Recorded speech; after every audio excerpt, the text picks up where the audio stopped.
Hello and welcome to the program. I am Luke Hunt and this is another podcast for The Diplomat.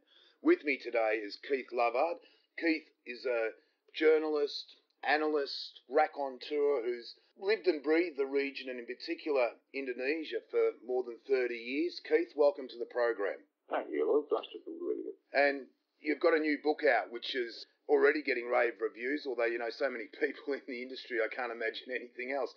But Indonesia Dividing the Spoils, which is about unbridled capitalism and I guess unbridled distribution of wealth or inequality in the distribution. Yeah, it addresses the question of equity, which of course is quite severe here as there's in so many developing markets and in fact developed markets across the world. But it does so with the additional spice of anecdotes from my 30 plus years here. The people I've met, who include ministers and presidents and all sorts of people, incidents which I hope illustrate the growing pains that Indonesia has been through over 30 years to get where it is today again, and the problems that it has tended to ignore along the way. What are those problems?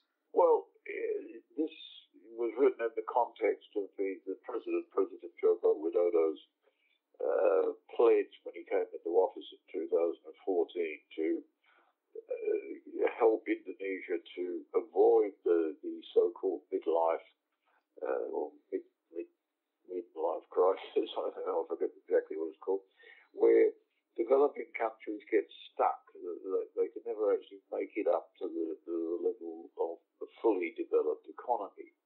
So they become also rams. Now, the problems I see in this, and I've been particularly interested in covering the economy over the last period of my stay here, multitude. On the one hand, you've got a legacy of environmental neglect, which is extraordinarily expensive to even consider fixing. You've got the costs of being on the ring of fire, the highly volatile environment where you have earthquakes, volcanoes erupting at all stages. And then there is corruption, which is embedded in the system. And there's one reason why Indonesia appears to be incapable of managing the economy in any way which is really going to actually achieve the goals that the president has set. On the positive side, what it has done is started to create a social welfare system. And this happened under the previous president, Susilo Bambang Yudhoyono. And you now have quite a good healthcare system. You have subsidies for children to go to school, and you have an awful lot more money going into village development, to things like rural roads and so on. But what my argument is that this second batch of moves that it's made, these positive moves, need to be dramatically scaled up, because you're dealing with a society where 50% roughly of the population works in what we call the informal sector. Right. All the attention, or most of the attention, has been on the formal sector, where you've had this very spectacular growth over 30 years. I've seen Jakarta, for instance, mushroom into this variegated city where you've got skyscrapers, the most modern skyscrapers. In fact, there's one in the middle of Jakarta which has a Dali statue in the lobby. I mean, that's sophistication for anybody. And then on the other hand, you've got the slums and the miserable existence that an awful lot of people have to live by. Now, I see dangers in this situation, risks. And while we know that Indonesians are very tolerant people, there are examples where the tolerance has run out. One of these times was May 98, when you had riots for 3 days, which ended up with the resignation of Suharto. And at that stage, or during those riots, there were clear signals of jealousy between groups. The rich were targeted, both then and in '96, where there were a smaller batch of riots over the political party. society. Places like car showrooms were targeted. Now, these are obviously symbols of wealth. Right. So there's a time may come where Indonesians get sick and tired of living in this dual society and start to tear down some of the barriers. Now, I think there are ways that you can achieve that by encouraging, albeit more encouraging, towards grassroots enterprises, small and medium enterprises, which in fact are the biggest employers in the Indonesian economy by far. Improving rural roads is important because it will make access to markets more efficient and therefore cheaper. And at the same time, there needs to be action on the collusion that allows Indonesia to be a high-cost economy. How this happens is that a farmer will get, let's say, for example, 5 cents for a piece of corn. By the time it gets to market, that will cost the consumer about 80 pence because it goes through so many pairs of hands. You've got at another level of society, the economy, you've got quotas which are arbitrarily placed on imports. And it's not unusual by any means. In fact, it's quite common for items like garlic to leap in price 5-fold in a very short time with no real justification for applying these enormous tariffs on a commodity that could be bought quite easily in China. And the reason for this, of course, is because people with connections to bureaucrats in a position to provide these import quotas are colluding to basically rip off the consumer. So that people are being forced to pay an awful lot of money for basic commodities simply to enrich a handful of people. And of course, these people are the rich elites who are tied to the bureaucracy and the government and the political parties, and I would suspect the military as well. Yes. I was told by one woman who works in the sugar business, and sugar is another commodity that's regularly imported with very, very high duties, that it's not easy for them either. They can't simply say, okay, well, we're just going to import sugar and sell it openly on the market.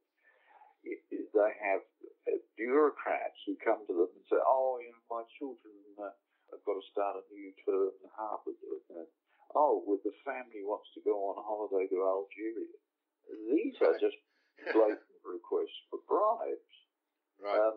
And this is tolerated by the government. Elements of the governments continue to encourage this sort of behaviour. So with that corruption and with the costs of former earlier disasters and so on, that makes it very difficult for the Indonesian economy to advance. Right. You mentioned you date the book back to when Jokowi came into power. Has it improved under his tenure, or has it gotten worse, or is it just simply motored along as it always has? Pretty much the latter. He made some promises, but they didn't go very far. In fact, there's this word that's sometimes used for Jokowi, which is pencitraan, in other words, making pictures. And I think that's generally how most people who have insights into the way the government behaves see his government as very good paint pictures, but they're not necessarily very realistic. Right. COVID, of course, has made it much more difficult, and that scotches in his hopes that it will actually reach these targets of becoming the 5th most advanced economy in the world by the centenary of independence in 2045. But I doubt very much if we'd ever had much hope of getting here in the first place. I think a lot of those dreams, particularly in ASEAN, ranging from the millennial goals and the aspirations of the region, have been hammered by COVID. At the same time, I think the pandemic has basically uncovered a lot of cracks in the system and perhaps exposed a lot of the governments for what they really are. Yeah, and you can't blame COVID for everything. You can't say, oh, it's COVID, we can't do anything. These problems, other problems, need to be addressed with or without COVID. And that's what I see not happening so much. I think the media is part of the problem here, or part of the difficulty of gauging just what is going on, because there has been so much concentration on COVID, dramatic though it is, that we tend to ignore developments in other areas. Who's to say whether there's been any progress in positive economic readjustment since the beginning of 2020? Indonesia is a powerhouse in the region, and certainly within ASEAN, and the ASEAN Economic Community was launched to facilitate much more cross-border trade a couple of years ago. That has really come to a halt with the pandemic, and the pandemic, well, it seems to have put the brakes on interregional trade, and I suspect that's certainly not helping Indonesia's cause. How worthy is ASEAN proving itself, and is that adding to frustrations in Jakarta when it comes to getting goods to market and being a part of the broader region? Hard to say on that one. I'm not sure that the AEC has really altered the landscape terribly much. What it has done, of course, is made it a lot easier for Chinese manufacturers to import their goods into Indonesia. Right. Again, I think the dominant factor in international trade, wherever it is with Indonesia, is okay, can we do a good deal, but can we also do a good deal that puts money in my pocket? Yep. Avoiding that second part of the equation is very difficult. One could look at all sorts of examples where prices here are very high when there's no obvious reason for that to be so. Right. Now, with your book, I understand, and from what I've seen and read, that a lot of the storytelling is based on anecdotes. What are your favourites? Sorry? It's based on? Anecdotes. What are your favourite stories from your own book? Well, over a period of 30 years, there are plenty of them. It's a good life. One that springs to mind immediately is back when I was a correspondent for Asia Week, and the government introduced this national car policy where Kia sedans were to be imported from South Korea and just simply rebadged by a company owned by Tommy Soeharto and called, Indonesia's national car. So I was standing up the back of the hall where this announcement was made next to a very well-dressed Indonesian bureaucrat. And I said to him, what the driving force behind this? And he said, well, obviously, Indonesia can't continue to import all of its sophisticated consumer goods like cars and so on. It has to start producing it itself. I said, yes, I can understand that, but why Tommy? And he said, oh, that's a completely different question. But there are a lot of stories in there, and that does, I think, help to leaven the other part of the book, which was some fairly heavyweight statistical analysis. So you've got this mixture of serious interpretation of statistics, right, and a bit of light-hearted coverage of 30 years of living in that place. What did the statistics tell you? The statistics, again, you come back to how well the economy could have done, and again, which statistics are we talking about here? And if you talk about banking, there was an enormous upheaval, and in fact, one of the positive developments occurred after the 1998 crisis, where the banking system was completely reformed. Mm-hmm. Before that, Bank Indonesia, it was described to me by one central banker as a revolving door, that all the bankers in town, and there were so many of them at that stage, knew that if they were knocked on a certain door, somebody would come out and say, how much do you need if the banks were in trouble? And of course, then there was a big cut. So the separation of Bank Indonesia into two entities, one of them being the OJK, the monetary and policing part Land Bank Indonesia, which was simply concerned with policy, has done a lot to help us stop that. Right. But on the question of statistics, I think that it's also worth adding that the book is an example of what is popularly called data journalism these days. Right. It could not have been written without my background as analyst and the editor of a website for a Jakarta consulting company. Mm-hmm. Amassed a database of incidents ranging from state-owned enterprises through terrorism, etc., and therefore made it very easy to go back and look at the record on all sorts of things. Now, there are areas that I haven't gone into, and they include places like Papua and the story of terrorism, because they're too big. Right.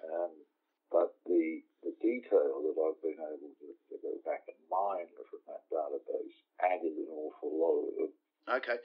Indonesia is a regional power and it has aspirations to be greater than that. We're seeing ASEAN challenged by the new Quad Alliance. There's been the recent submarine deal announced between Australia, America and Britain, and a lot of it's about the containment of China. China has been sprinkling money across the region for a long time now, and there are signs that along with the Belt and Road Initiative, is, I wouldn't say not coming to an end, but certainly the heyday may well be over. Where do you see Indonesia sitting within ASEAN and its relationship with China? And of course, it's probably going to be torn a little bit over its alliances and deals and agreements that have been struck with other countries outside the region, like America, Australia, these sorts of places. Well, Indonesia will always be important within ASEAN, because after all, it is by far the largest economy. It rarely speaks out. One of the exceptions to that rule was, of course, Myanmar, where it tried to get involved there without terribly much success. But I used to teach media management to foreign ministry officials for almost a decade. And I said to them that, that Indonesia needs to be far more outspoken on issues of soft power, and that it does not punch at its weight in international forums. On defence issues, the military is largely domestic focused. I mean, they are getting some kit that could be used in a regional conflict if there ever was one. It's very involved in UN peacekeeping operations. Mm-hmm. But again, it hardly ever blows its own trumpet on issues like this. It prefers to sort of sit back and be very reticent to make any public damage. Yet what we're looking at here is the world's fourth most populous country. We're looking at the 16th greatest economy. It's one of the most important developing markets, and yet if you look at the international media, the number of times that Indonesia merits a mention is far, far lower than somewhere like Brazil. Right. Maybe that's a good thing, because you don't have Jair Bolsonaro. You have much more rational leadership, but it doesn't mean to say that it's doing anything positive either.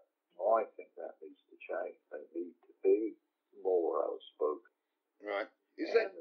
To do so, yeah. they do have the ability to do so. I mean, what I'm arguing is if you look at that 50% of the economy, which is composed of the informal sector, an awful lot of that is your grassroots Muslim Indonesian. Mm-hmm. Now, grassroots Indonesian Islam is very different to Islam in many other places. And it's very organized. You've got two major Muslim organizations which have done a lot to improve education. And what I would like to see is an expansion of their role to encompass a way beyond the development parameters that we're seeing for most developing markets. And in that way, I think it could be a model for other developing markets as well. Right. You're talking about Indonesia's reluctance to blow its own trumpet, so to speak. Is that because Jakarta is just too preoccupied with the issues at home? Yes, I think so. And this mindset crops up all over the place. Remarkably and ridiculously, in fact, there remains a sort of national paranoia about the role of that. Obviously, this stems back to the colonial past, Yep. but it makes no sense to continue that. You can guarantee that if you have an argument with an Indonesian about anything, the first thing that will be said is, why don't you go back to your own country? You are tolerated here if you have any value for them whatsoever, but you are not encouraged to take any great part in the development of society, even though, as in my case, you've been here an awful long time. Mm. Now, I think that's a pity, because if you want to advance as a country that wants to move out of the developing status into a more developed role, you do need help from your friends, as it were.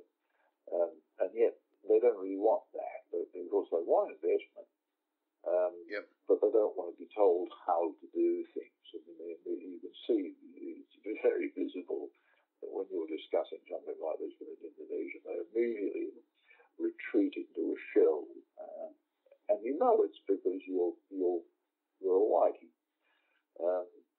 Even though I've been here for 30 plus years, I know it's ridiculous to even think about taking Indonesian nationality, because I will always be a white man. Right. I will never be accepted as a genuine contributor to national development. I've covered several elections there, and I've worked out of the country before on other issues. I always kind of a little bit struck by the inability to get connected with the right people. The government's media spokesman, for example, are just getting basic information, which in other countries within Southeast Asia, it's not that tricky. It's not necessarily anything nefarious. It's not like they're deliberately trying to bring you down, but there's just nothing there to kind of grasp onto, and it's very much a country for what we used to call primary reporting. Yeah, true. And I think this is part of this problem of avoidance of contact with foreigners. Again, when Jokowi came into power in 2014, one of his promises was to alter the mindset. Now, he's gone nowhere with that. Mm-hmm. Because I think this resistance to foreigners is just so strong that it's very hard to break it down. Given the fact that the education system generally is pathetic, and you struggle to make connection. And again, I think that this is very detrimental to the state of the economy and the country. Mm. Right. A lot of countries are trying to talk about reopening to foreign investment, tourism, once the pandemic is over. I think a lot of them are being quite optimistic. But given Indonesia's attitude to foreigners, how is that going to impact on this going forward? I'm thinking of Bali, for instance, as a tourist destination in terms of the sheer volume of people and the amount it contributes to the local economy. With these sorts of attitudes, are they likely to come to the fore? How detrimental will they be post-pandemic, assuming we get to a post-pandemic phase? Yeah, well, what are your thoughts on the future? Not too negative. Slowly. There will be interest in investment. In fact, there has been a lot of pledges of investment over the last 6 months or so. Mm-hmm. In fact, one thing that is wrong with the book, because the book has taken some time to actually get out, and my comments on the hopes of the government to create a major electric battery industry that's shown largely to be incorrect. The country has enormous nickel deposits, and that apparently has convinced companies like Toyota and Hyundai to put their money here. And there will be continued investment in the modern sector, and tourism in Bali is another question. The sort of tourism that we had before, or do we want a more relaxed populated, but not, we don't. Hundreds of thousands of Westerners strewn across Kuta. Yeah, precisely. I mean, the senior minister, Luhut Panjaitan, has said, we don't want backpackers. You have to sort of backtrack on that. You can see where he's coming from, that we don't want sort of scruffy, unwashed Western tourists. What will happen, we'll see, because, of course, those scruffy, unwashed tourists create a lot of jobs. They do. Yeah. And they're normally a forerunner for the more upper crust type traveller as well. As in the backpackers go there first and the others will follow. Yeah, well, and the upper crust traveller, of course, that spends a lot of time sort of insulated from the community as a whole. They're either, shut up in their beautiful resorts or, locked into air-conditioned limousines. But what I'd like to see is okay, let that investment carry on as normal, encourage it, direct it as necessary, and at the same time put more of your money into rural development and equitable development. And if you can do that, then you have the potential to become a much, much more significant player in the global economy. Right. And on that note, Keith Lovard, thanks very much for your time and good luck with the book, Indonesia, Dividing the Spoils, and I'm sure it's going to do very well.